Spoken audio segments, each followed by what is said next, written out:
तो good morning बच्चों। आज का टॉपिक क्लास 10th का circumference and area of circle में स्टार्ट करूंगा। जैसा कि आपको मालूम है कि सरकमफ्रेंस और एरिया ऑफ सर्कल आपने क्लास 8th में भी पढ़ लिया है, 9th में भी पढ़ लिया है, लेकिन फिर से एक बार हम रिवाइज कर देते हैं कि सरकमफ्रेंस होती क्या है। ठीक है, तो सरकमफ्रेंस आप देखेंगे कि एक सर्कल है। सर्कल में अगर एक इस पॉइंट से अगर हम इसका एक राउंड कंप्लीट राउंड लगाते हैं तो इसका ये पेरीमीटर या इसको सरकमफ्रेंस बोलते हैं। ठीक है, सेकंड थिंग है कि ये जो सेंटर आपको दिखाई दे रहा है, ये जो पॉइंट है, इसको सेंटर ऑफ सर्कल बोलते हैं।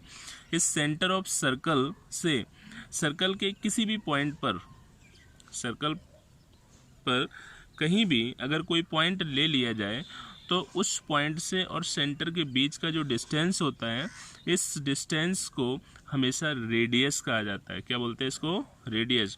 और आपको मालूम है कि ओ ए, ओ बी और जितने भी सेंटर से सर्कल के पॉइंट पर मिलाएंगे तो ये सभी क्या होंगी?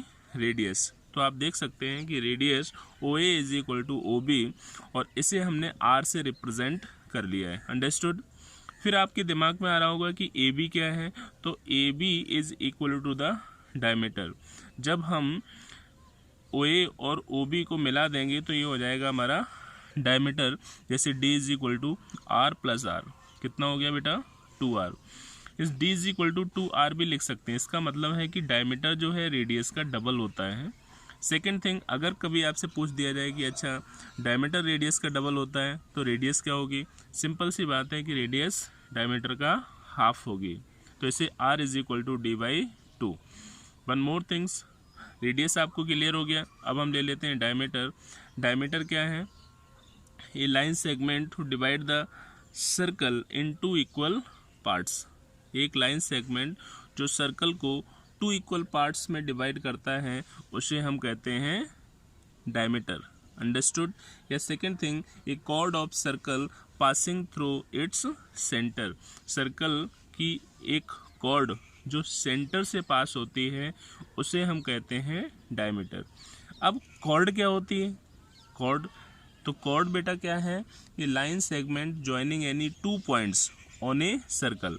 मतलब सर्कल में कहीं भी, जैसे मान लीजिए इस पॉइंट से इस पॉइंट तक अगर हमने इसको ज्वाइन कर दिया तो दिस इज द कॉर्ड। और कॉर्ड हमेशा सर्कल को 2 पार्ट्स में डिवाइड करती है।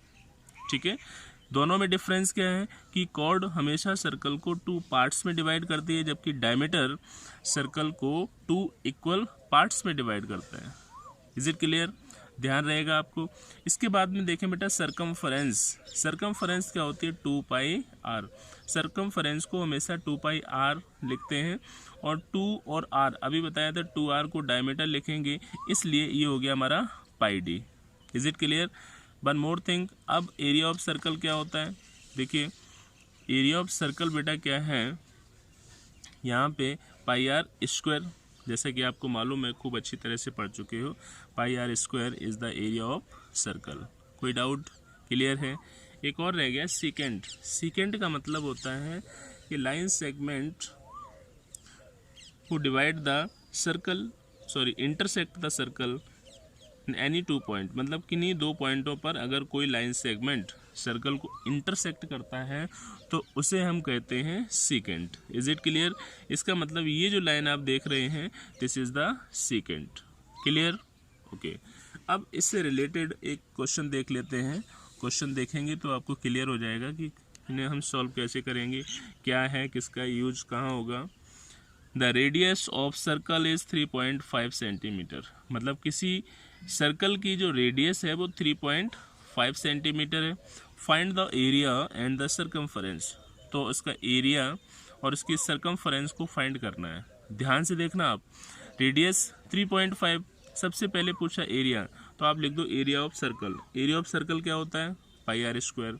सबसे पहले आपने पाई की वैल्यू को पुट किया 22/7 इंटू आर कितना है आपने देखा 3.5 इंटू, या तो स्क्वायर लगा दें या फिर 3.5। Is it clear? क्या कैंसिल हो सकता है? बिल्कुल, 7 से कैंसिल किया, 7 5 35, लेकिन 3.5 है इसलिए 0.5 होगा। ओके बेटा, अब मल्टीप्लाई करना है। मल्टीप्लाई आप इजीली कर सकते हैं। सबसे पहले 12 22 का हमने 5 में किया 22 का 5 में करेंगे तो 22 5 ज़ा 110 डेसिमल लगा दिया इंटू 3.5। ओके, अब क्या करना है, 11 रह गया, 11.0 मीन्स 11 बोलेंगे, 11 का मल्टीप्लाई 3.5 में किया, 11 5 ज़ा 55, 11 3 ज़ा 33, 33 और 5 33 और 5 38 डेसिमल। ठीक है बेटा, एरिया है तो आपको ध्यान रखना है सेंटीमीटर स्क्वायर। अब सेकंड क्या है, सरकमफरेंस। तो सरकमफरेंस भी बहुत ही ईजी है। क्या करना पड़ेगा सरकमफरेंस में आपको, circumference is equal to 2 pi r. देखिए 2 पाई की वैल्यू 22/7, आर कितना है 3.5। क्लियर है, इससे मैंने इसको कट किया तो ये आ गया 0.5। बहुत ही ईजी है बेटा, ध्यान से देखो, 2 इंटू मल्टीप्लाई कर दो फटाफट, 22 का 0.5 में किया तो 1.11.0 और कीजिए 22.0 सेंटीमीटर। अंडरस्टूड, क्लियर है। तो इस तरह से जो है फर्स्ट क्वेश्चन कंप्लीट हो गया। अब देखिए नेक्स्ट क्वेश्चन। नेक्स्ट क्वेश्चन क्या है, the radius of the semi circular plot. अब ये ध्यान रखना है, सर्कुलर नहीं सेमी सर्कुलर प्लॉट है। तो सेमी सर्कुलर प्लॉट और सॉल्यूशन लिख लीजिए, दोनों में डिफरेंस है। ठीक है, जिसमें कि रेडियस गिवन है तो radius is equal to 21 centimetre, ना लिख के सीधा मीटर दिया गया है, 21 मीटर लिख दिया।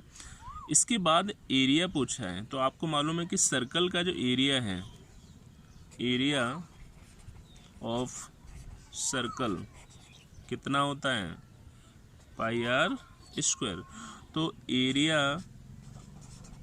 Of semi circle, area of semi circle कितना होगा, 1/2 पाई आर स्क्वायर। कोई डाउट, सिर्फ वैल्यू पुट करनी है आपको, और वैल्यू पुट करेंगे बस काम हो गया अपना। देखिए बेटा, पुट कर दीजिए, ये इक्वल का साइन लगा दिया, 1/2 पाई की वैल्यू रख दीजिए 22/7 इंटू आर कितना है, आर आपका 21, तो 21 इंटू 21। ठीक है, कट कर दीजिए, कितना आया 3। यहाँ से अब कुछ कैंसिल हो जाएगा, हाँ ठीक है, 1 1। अब बेटा ये तो हो गया 11, ये हो गया 63। ओके, मल्टीप्लाई कर दो फटाफट, 11 3 जा 33, 11 6 जा 66, 66 और 3 कितना हुआ 69 centimetre square. This is the area of semi circular plot. मतलब सेमी सर्कुलर प्लॉट का जो एरिया है वो इतना है। ठीक है, नेक्स्ट पेरीमीटर की बात आ रही है। जब पेरीमीटर की बात आएगी तो बेटा पेरीमीटर ऑफ प्लॉट डायरेक्ट लिख दीजिए, प्लॉट लिखेंगे तो सबसे पहले आप देखो, अगर हम कंप्लीट राउंड लगाते हैं, फॉर्मूले आपको याद रखना है, कितना पाई आर प्लस डी होता है फॉर्मूला इसका। सेमी सर्कुलर प्लॉट का जो पेरीमीटर फाइंड करते हैं हमेशा पाई आर प्लस डी। पाई की वैल्यू 22/7, आर कितना दिया गया है अपना, आर बेटा 21 प्लस डी का मतलब है 2 इंटू आर मीन्स 21। यहाँ से देखा तो ये आ गया 3, कैंसिल कर दीजिए, 66 प्लस 42 ऐड कर दीजिए, ये हो गया 8, ये 108 सेंटीमीटर ओनली। ठीक है, ध्यान रहेगा आपको। फिर से देख लो, पाई आर वैसे 2 पाई आर होता है, हाफ हो गया, और फिर डायमीटर तो 66 प्लस 42 ऐड किया तो ये हो गया 108 metre. This is the perimeter of the circular plot, semi circular plot. Is it clear. इसी तरह से हम नेक्स्ट क्वेश्चन को देखेंगे। इजी क्वेश्चन है, टेंशन नहीं लेनी है आप। देखिए बहुत ही अच्छा क्वेश्चन है। क्वेश्चन क्या है, the wheel of the scooter covered 88 metre distance in 100 rotation. मतलब एक स्कूटर का व्हील मीन्स पहिया है, वो 100 रोटेशन 100 अगर राउंड लगाता है, ऐसी कंडीशन में वो क्या कितना 88 मीटर डिस्टेंस कवर करता है। ठीक है, तो find the radius of wheel. तो व्हील की रेडियस कितनी होगी, तो कैसे करेंगे, पहले सोचने वाली बात है कि जो पहिया होता है, पहले तो आप ये लिख दो distance covered by wheel in 100 rotation. कितने रोटेशन में? 100 रोटेशन में 88 मीटर डिस्टेंस कवर किया। क्लियर है? अब आप जरा ध्यान से देखो, 100 रोटेशन में 88 मीटर का डिस्टेंस, तो डिस्टेंस भाई राउंड तो 100 लगाए, तो पहले हमें एक राउंड का निकालना है। तो distance covered by wheel in 1 rotation is equal to, अगर 1 रोटेशन की बात हो रही है तो देखो 88 मीटर 100 से मल्टीप्लाई किया अपॉन में 100 से 100 कैंसिल हो गया, तो आ गया 88 सेंटीमीटर। 88 सेंटीमीटर। कोई डाउट? अब सोचने वाली बात यह है कि जो व्हील होता है वो व्हील कैसा है? सर्कुलर है। सर्कुलर है और एक राउंड का मतलब हो गया उसका पेरीमीटर। अगर व्हील एक राउंड कंप्लीट करता है इसका मतलब है उसका पेरीमीटर। ठीक है ना? तो distance covered by wheel in 1 rotation means इसी को लिखेंगे पेरीमीटर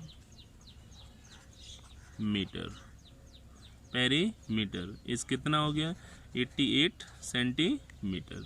ठीक है, पेरीमीटर कितना हो गया आप जानते हो, 2 pi r is equal to 88 centimetre. अब हमने क्या किया यहाँ पे 22/7 r is equal to 88 centimetre. यहाँ से आपने देखा कि r इज इक्वल टू कितना हो जाएगा 88 इंटू 7/2 इंटू 22। कैंसिल कर दो इससे, कितना हुआ 44 2 जा मीन्स कहने का है कि जो रेडियस फाइंड होगी, radius 7 into 2 14 centimetre. Is it clear? आपको सही ढंग से ध्यान रखना है कि रेडियस ऑफ व्हील जो निकलेगी 14 सेंटीमीटर। एक बार मैं फिर से बता देता हूँ आपको कि डिस्टेंस जो है 100 रोटेशन में उसने 88 मीटर डिस्टेंस कवर किया। अगर 1 रोटेशन की बात आती है तो पहले तो हमने 88 मीटर को क्या किया, सेंटीमीटर में चेंज किया, मतलब 100 से मल्टीप्लाई किया, तो ये हो गया चेंज सेंटीमीटर में। एक राउंड निकालना है तो 100 से डिवाइड करेंगे, 100 से 100 कैंसिल हुआ, कितना आ गया 88 सेंटीमीटर। अब ये बेटा हो जाएगा पेरीमीटर। जब ये पेरीमीटर हुआ तो पेरीमीटर कितना होता है 2 पाई r, रख दिया 2 पाई r, 22/7 इंटू r फटाफट। ठीक है, ये r फाइंड करेंगे, ऊपर ले गए सॉल्व किया तो आपका आ गया 14 सेंटीमीटर, जो कि आपसे केवल रेडियस पूछी है। क्लियर? ध्यान रहेगा आपको। अब देखें नेक्स्ट क्वेश्चन, बहुत ही सुंदर क्वेश्चन है। Radius of circular grass field is 35 meter. There is 7 meter wide ramp around it. Find the area of the ramp. Question क्या है? सबसे पहले तो ये समझो, उसने कहा एक सर्कुलर ग्रास लैंड है इस तरह से, ठीक है ना। अब इसकी जो रेडियस है वो 35 सेंटीमीटर है। चलिए रेडियस, इसको हमने r मान लिया। रेडियस किसकी? Radius of circular grass field is 35 metre. ठीक है, अब there is 7 metre wide ramp, मतलब इसके चारों तरफ एक रैंप बनाया गया है। ठीक है, और जब रैंप चारों तरफ बना है इसका मतलब क्या है कि 7 मीटर चारों तरफ इंक्रीज होगा। ठीक है, इस तरह से 7 7 7 7 7 7 7। तो अब आउटर जो रेडियस है वो चेंज हो जाएगी, और आउटर रेडियस को हमेशा r1 लेते हैं, तो r1 इज इक्वल टू कितना होगा 35 प्लस 7 इक्वल टू 42 मीटर। ध्यान रहेगा आपको। क्लियर? इसके बाद में आपने देखा कि जो R2 है, R2 कितना होगा, R2 इज इक्वल टू कितना हुआ बेटा 35 मीटर। अंडरस्टूड, क्लियर है। अब 35 मीटर हो गया R2, हमें क्या निकालने, ये जो रैंप है इसका एरिया फाइंड करना है। और रैंप का एरिया फाइंड करने के लिए क्या करेंगे, आपने पिछली क्लासेस में पढ़ लिया है कि इस तरह का एरिया अगर फाइंड करेंगे तो outer minus inner, outer minus inner. और एक और कंफ्यूजन वाली बात ध्यान रखें आप, यहाँ पे लिखा हुआ अराउंड इट, अराउंड इट का मतलब है चारों तरफ, मतलब इसके बाहर की तरफ। अगर कहीं लिखा होता है अराउंड इन इट, इसका मतलब होता है कि इसके अंदर बनाया गया है, ठीक है। तो आप क्या लिखेंगे, area of ramp is equal to pi R1 square minus R2 square. यहाँ बेटा 22/7, R1 की जो वैल्यू है कितनी है 42 स्क्वायर, ये 35 स्क्वायर, ठीक है। यहाँ से देख सकते हैं कि 22/7 इंटू ए स्क्वायर माइनस बी स्क्वायर की आइडेंटिटी लगा दीजिए, तो 42 प्लस का 35 और इंटू 42 माइनस 35, ठीक है। कितना हो गया यहाँ पर 22/7 इंटू ऐड कर दीजिए इसको, ये हो गया 7, ये भी हो गया 7, 7 7 इंटू ये भी बेटा कितना हुआ माइनस के 7 हो गया, ठीक है। फटाफट आप क्या कीजिए 7 से 7 कैंसिल, क्लियर।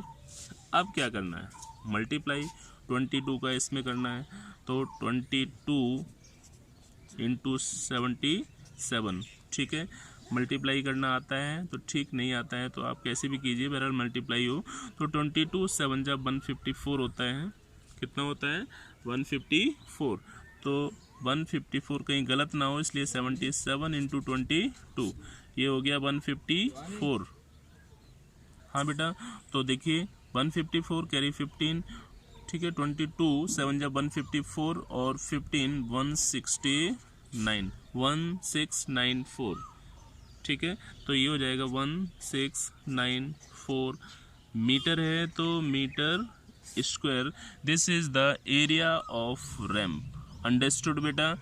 तो मैं आप लोगों से आशा करता हूँ कि जो भी मैंने क्वेश्चन समझाए हैं, ठीक है, उन सभी क्वेश्चंस को आप 1 से 2 बार सही ढंग से देख लेंगे, ठीक है।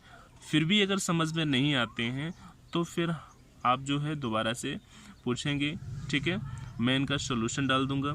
लेकिन इन सब बातों से पहले आपको करना क्या है, वीडियो देखिए बार बार, ठीक है, फॉर्मूलों को नोटबुक में लिखिए, ठीक है, क्वेश्चंस को सॉल्व कीजिए और प्रैक्टिस जितनी ज़्यादा से ज़्यादा आप करेंगे क्वेश्चन उतने ही ज़्यादा इजी होंगे, ठीक है बेटा।